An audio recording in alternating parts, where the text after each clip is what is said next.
Приветствую вас на моем канале. Наконец-то после долгого перерыва я устраиваю арт-тур. Этот скетчбук я переделывала много раз, оставляя спираль и обложку. У меня есть листы формата А3. Я разделяю их на 4 части. Получается формат А5. Драколом проделываю дырки и вставляю в спираль скетчбук. Я пометила наклейкой начало скетчбука для того, чтобы не путаться на пленэре, с какой стороны открывать. Здесь написано: наслаждайтесь началом прекрасного дня. Здесь немного пленэрных работ, часть из них я уже показывала, но так как я листаю скетчбук целиком, не стану перелистывать, посмотрим все подряд. Я покупаю поштучно карандаши, чтобы не забыть, какие цвета у меня есть. Делаю такие выкраски. Это тоже пленэрная работа. Слева я искала сочетание цветов и разводила зеленый, разбеляла, чтобы у меня была готовая банка такого цвета. Здесь выкраски цвета, который получился.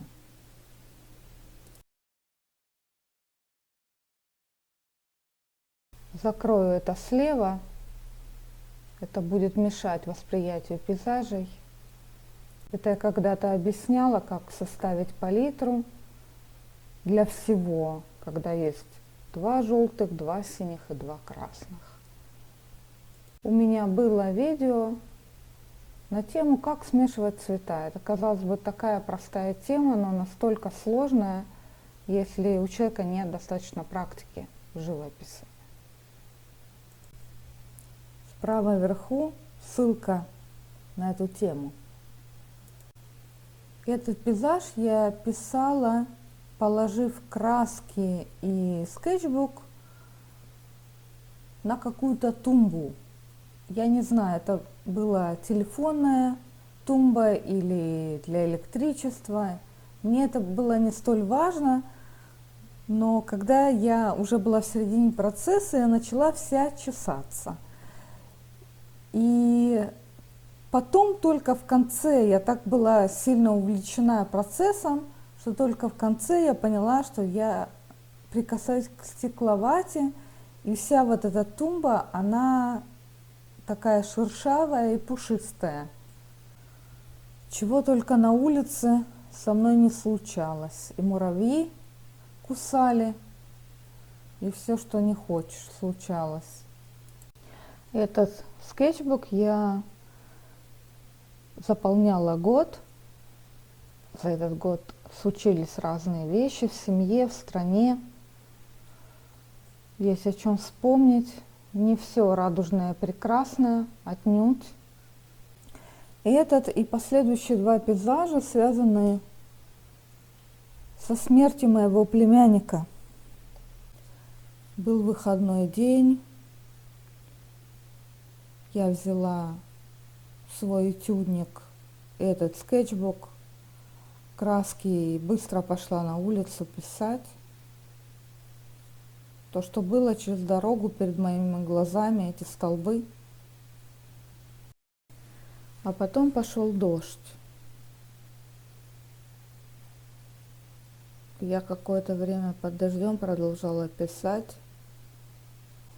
В Израиле похороны в тот же день, когда человек умер, но если выпадает на выходной, тогда на следующий день хоронят. Для меня этот скетчбук своего рода цикл года. Примерно в октябре, в ноябре я его начала, 23-го года, и вот сейчас закончила в конце ноября 24-го года. Параллельно, конечно же, я делала очень много работ, помимо того, что здесь я вам показываю сегодня.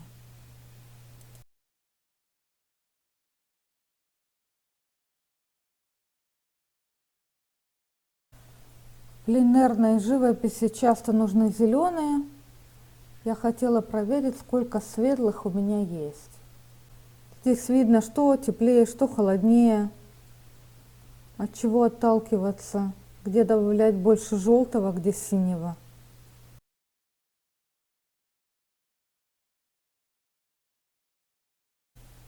Это тоже относится к видео, ссылка на которое внизу. Это я писала за своего балкона, балкон соседей. За этот год прежние соседи продали квартиру, новые въехали.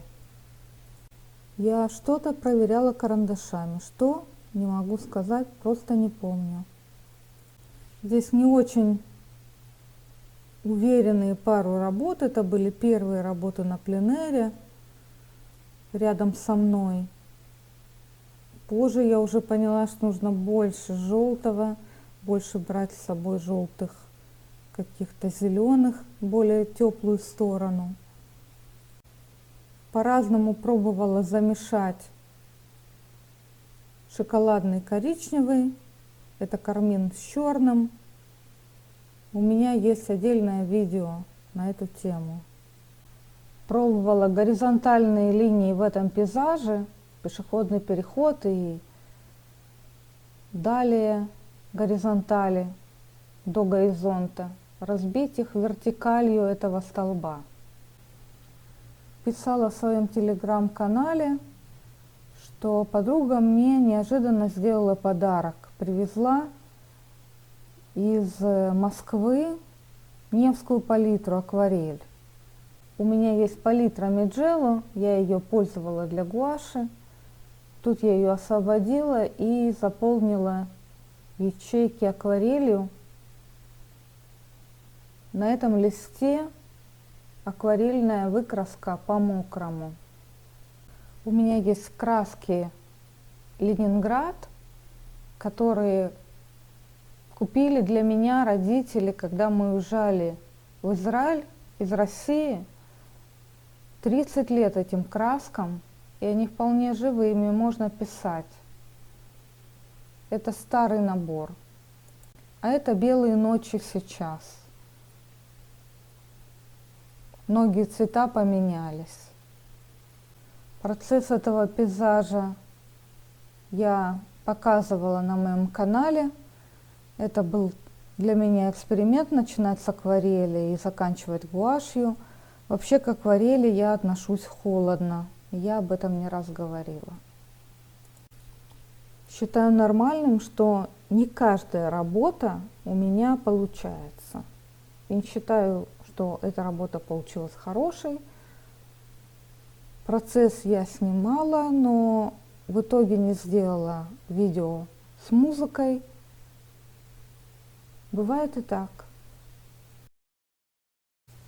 Ведь сверху люди переходят по широким линиям пешеходного перехода дорогу.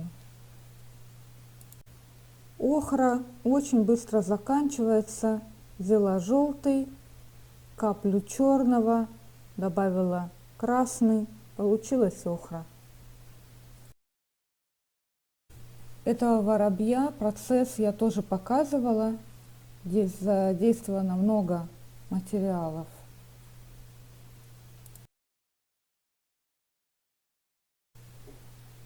Слева выкраски. Здесь я пробовала акварель на грануляцию. Искала какой-то компромисс, чтобы писать акварелью и одновременно делать фактуру. У меня есть дома жидкий уголь, у меня есть сухой уголь. Пробовала гуашь как-то размыть и что-то с ней сделать, чтобы тоже получить грануляцию, но безуспешно. Любой материал, который попадает мне в руки, он взаимодействует со всем, что у меня было до. Поэтому это большое поле экспериментов. Здесь хотела завязать прозрачность и текучесть акварели с гуашью. Смотря на эту работу, я думаю о том, что нежность акварели мне не нравится. Я здесь искала фактуру, сверху акварели писала сухой кистью гуашью. Акварельная сыпь с карандашами просто замечательно легли на фактуру акварельной бумаги. Общий тон этой композиции черный и ультрамарин. Далее работа сухой пастелью по акварели, поэтому я закрыла, чтобы не осыпалась сухая пастель, не закрепляла лист. Эту работу я считаю удачной. Мне нравится настроение, цвет, композиция. В этом листе и в следующем, в этих городских пейзажах, я использовала акварель, сухую пастель и гуашь. Мои воспоминания о Нью-Йорке.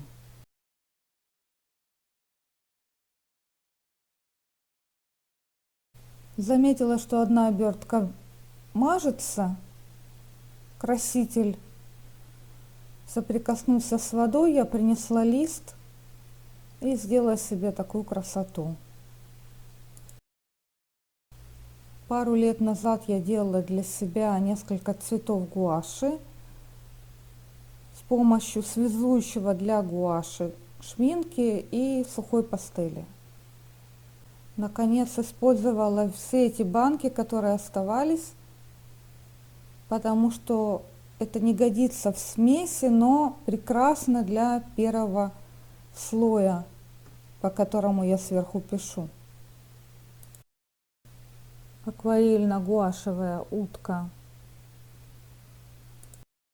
Сравнивала свои ультрамарины, искала, какой из них у меня светлее, темнее. Пленерный пейзаж.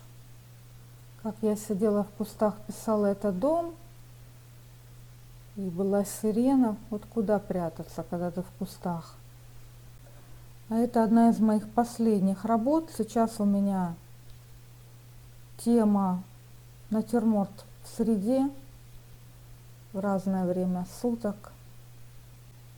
Я думаю, что без Ютуба моя жизнь была бы менее стабильной, потому что весь этот год я 2 раза в неделю выкладываю новые видео на любую тему, озвученные они мной, или они просто с музыкой.